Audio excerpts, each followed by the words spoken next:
Ships do not die in the ocean. Most people think ships die at sea, in storms, in giant waves, in war. But most of the largest ships on Earth do not end that way. They die slowly, on a beach, hotter than 40 degrees in Pakistan, where hundreds of men use fire to cut apart giant walls of steel. Some of these ships once carried thousands of wealthy passengers. Casinos, swimming pools, live music, lights glowing all night long. And in the end, they all arrive here, lying sideways on the sand, like the corpse of some enormous creature, cut into pieces by men earning around $4 a day.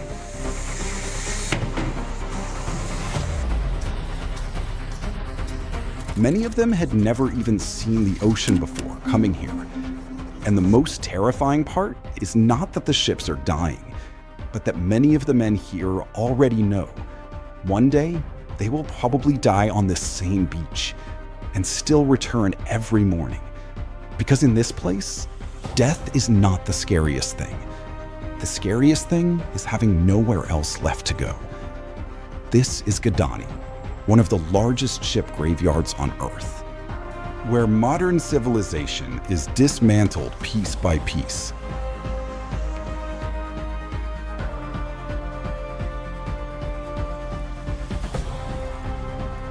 The beach where giants come to die.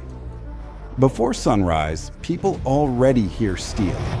Not modern machinery, but giant metal plates being cut away from dead ships. A heavy sound echoing across the beach in Gadani. There are no modern dry docks, no robots, no automated systems. Only oxy-fuel torches, steel cables, bulldozers, and human beings. Hundreds of people walking beneath steel structures weighing tens of tons.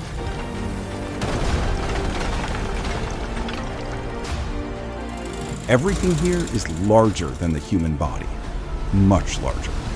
Some ships are as tall as 10-story buildings. Their hulls stretch for nearly a kilometer. And once they die on the sand, they stop looking like machines. They begin looking like the remains of something that once ruled the ocean. The air smells of old oil, salt water, burning steel, toxic paint dust, all mixed together.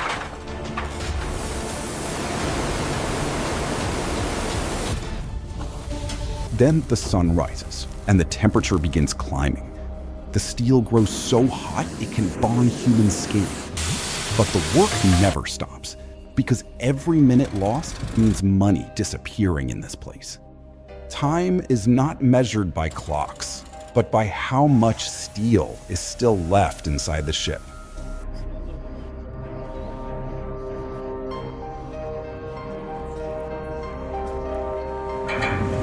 The man walking into the dead ship. Azim Khan left his village many years ago. He came from northern Pakistan, a place so far from the ocean, many people there spend their entire lives without ever seeing the sea.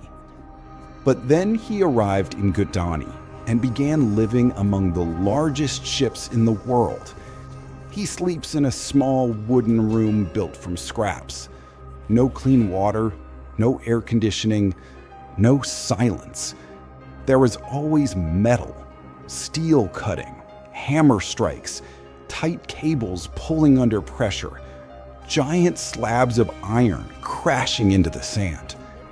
In Gadani, silence barely exists.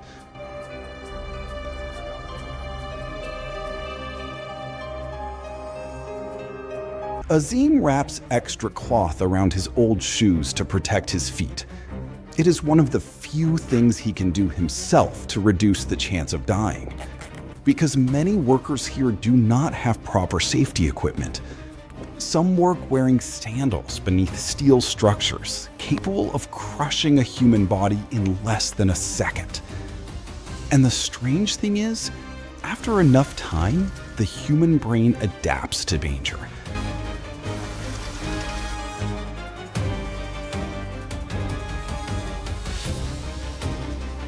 people still look upward and talk. While steel hangs above them still, smoke cigarettes inside asbestos dust, still walk into old oil tankers, knowing toxic gas may still remain inside. Because if you stayed afraid all the time, nobody here would survive mentally for more than a week. Ships from another world.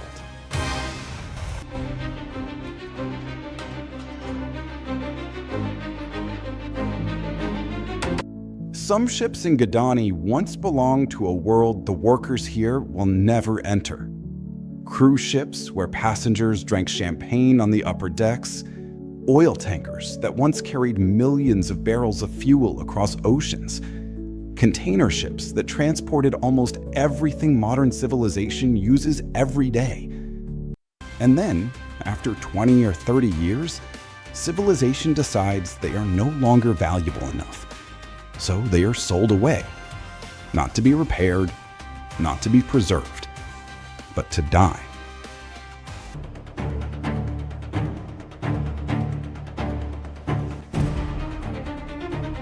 Some are renamed, change registration flags, cross multiple countries, before finally arriving on this beach. Almost like civilization is trying to hide where its giants eventually end. But in Gadani, nobody cares who the ship once belonged to. The only thing that matters is how much steel remains, how much copper wire remains, how much can still be sold. In this place, every final memory has a price per kilogram.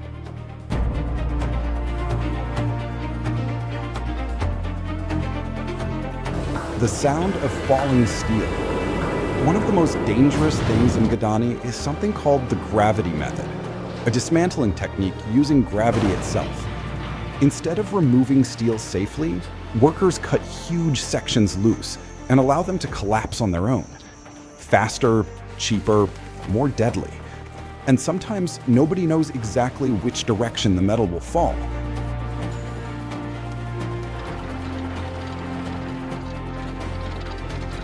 A mistake of only a few seconds, and a human being disappears under tons of steel. Some workers die without recognizable bodies remaining. Others vanish into the water after cables snap under pressure. And sometimes nobody even records their names, because many workers here do not officially exist inside the system. They arrive, work, and disappear again, almost like another part of the ship being dismantled.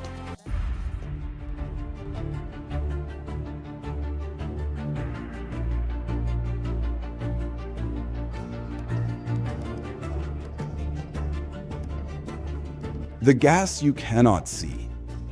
Many old ships still contain the most dangerous materials from the last century. Asbestos oil residue, toxic paint, chemical contamination. The problem is, most of these things have no obvious smell, and the human body was never designed to detect everything capable of killing it.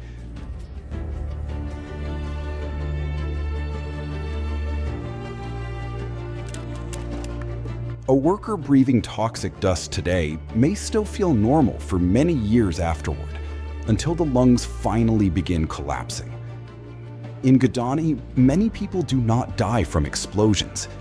They die slowly, through every breath. And the most terrifying part is, most of them already know that, and still return to work the next morning. Because future illness is less frightening than hungry children tonight. The explosion.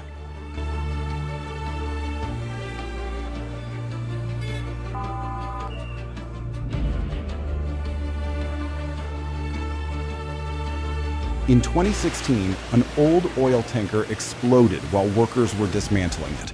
Fire erupted almost instantly. Many workers became trapped inside. The temperature rose so fast, some people never made it back out. At least 29 workers died. Dozens of others suffered severe burns for the rest of their lives.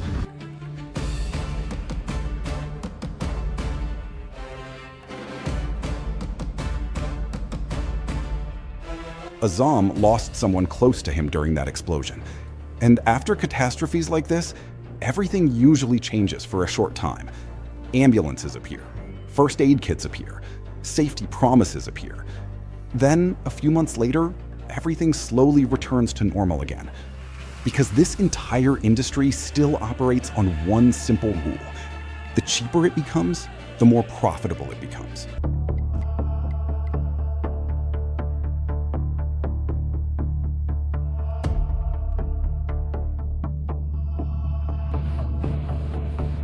The man wearing the Rolex. At one point in the documentary, the camera stops on the wrist of a manager, a polished Rolex watch, and the internet immediately noticed it. Not because expensive watches are unusual, but because the contrast felt enormous. Some men here earn around $4 a day, while the ships surrounding them sell for millions. And that is when many viewers begin realizing Godani is not just a ship graveyard. It is a place where the entire global system suddenly becomes visible. Wealthy people travel across ocean. Poor people dismantle what remains of those journeys. And the terrifying part is, most of modern civilization functions exactly the same way.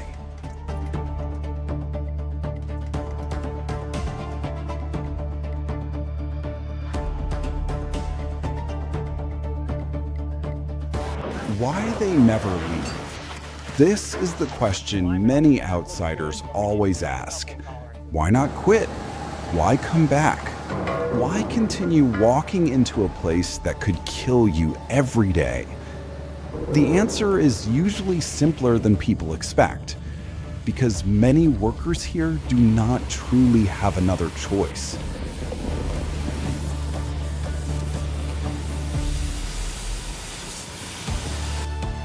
In some poor villages, Godani is not seen as hell. It is seen as opportunity. A dangerous opportunity, but still opportunity.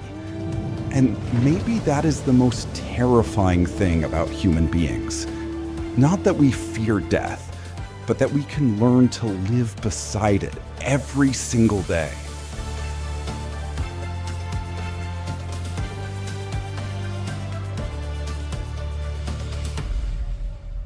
Final act, where civilization ends.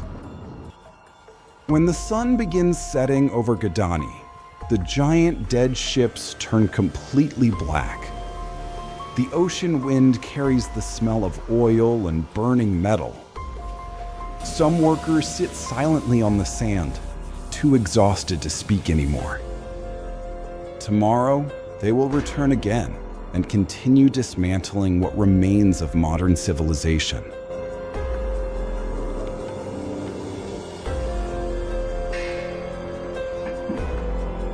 And maybe the most terrifying thing about Godani is not that ships die here, but that the rest of the world continues functioning completely normally.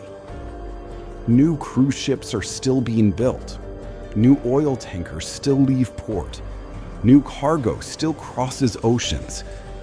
And 30 years from now, another generation of workers will probably stand on this same beach, using fire to dismantle them all over again.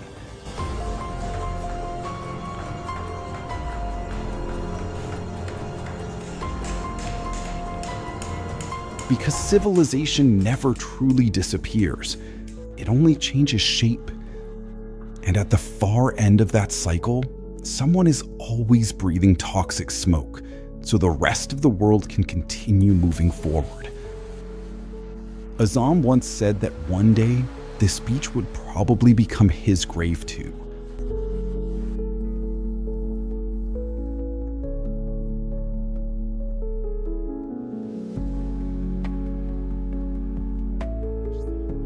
And maybe that is the most accurate description of Godani ever spoken.